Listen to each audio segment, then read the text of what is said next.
মধ্যপ্রাচ্যে আবারও ঘনীভূত হচ্ছে যুদ্ধের মেঘ। আগামী ৪৮ ঘন্টার মধ্যে ইরানের উপর আবারও নতুন করে যুক্তরাষ্ট্র সামরিক হামলা চালাতে পারে বলে তীব্র আশঙ্কা দেখা দিয়েছে। আল জাজিরাকে দেওয়া এক সাক্ষাৎকারে এই বিস্ফোরক দাবি করেছেন দোহা ইনস্টিটিউট ফর গ্র্যাজুয়েট স্টাডিজের অধ্যাপক মোহাম্মদ এল মাসরি।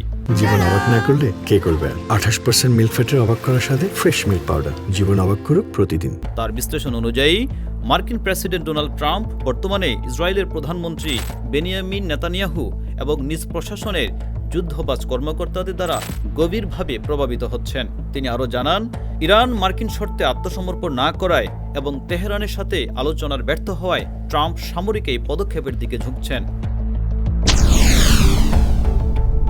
এছাড়া সম্প্রতি চীনে শি জিনপিংয়ের সাথে দ্বিপাক্ষিক সম্মেলনে কাঙ্ক্ষিত সাফল্য না পাওয়াও ট্রাম্পকে যুদ্ধের দিকে ঠেলে দিচ্ছে।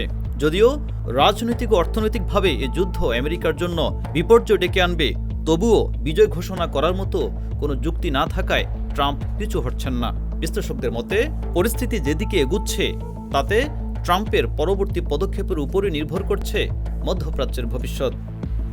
রাকিব হোসেন মিলন, ফেস দ্য পিপল।